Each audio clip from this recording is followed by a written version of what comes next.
right.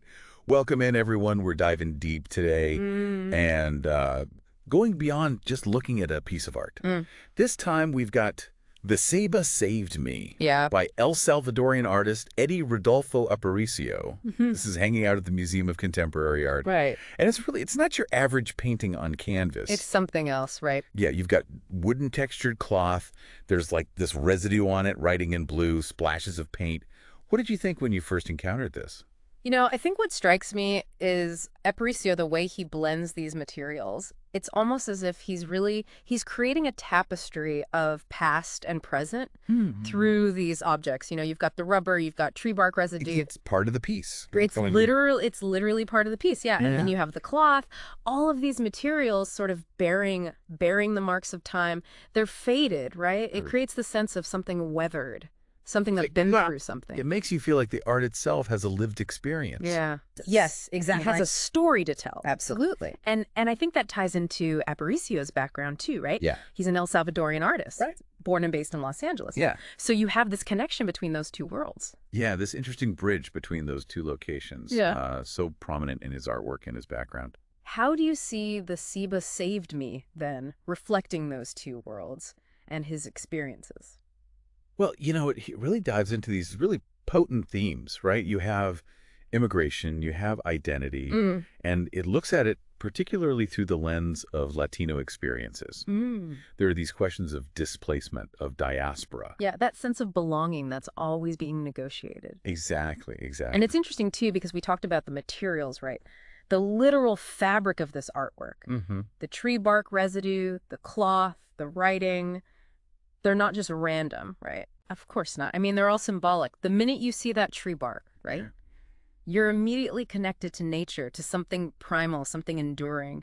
Then you have the cloth, you have the writing. That brings in this whole other layer, you know, the impact of colonialism, its emphasis on material culture. Yeah, it's like he's contrasting those two forces. Yeah, absolutely. The natural world versus these imposed systems. And the ceiba tree itself, it's not just any tree. I mean, it holds a lot of significance in indigenous cultures. I mean, what do you think? Is Aparicio making a statement about that, about the clash between those cultures and these colonial forces? I definitely think it's a very real possibility.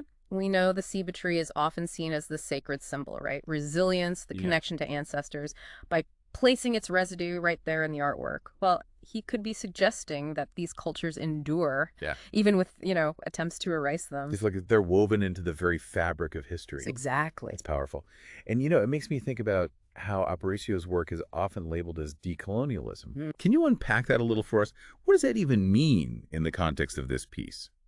Decolonialism, in this sense, you know, it's about challenging the power structures we're so used to, the narratives they perpetuate. Aparicio uses materials like tree bark that you don't typically see in, let's say, classic Western art.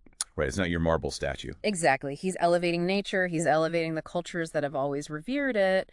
And, you know, I think he's also making us question, you know, what belongs in a museum. Right. Who decides what gets seen, what gets valued? These stories are told, exactly. So he's shifting the focus. Absolutely. And maybe forcing us to confront some of our own biases in the process. Now, you mentioned your interest in Latin American art. Yeah. Where do you see Aparicio fitting into that landscape? How is his approach to this idea of decolonialism maybe similar or different from other artists you've studied? Well, you know, what strikes me about Aparicio's approach is it's so deeply personal. It's rooted in his own experience as an El Salvadorian immigrant. He's not just talking about decolonization as this, you know, academic concept.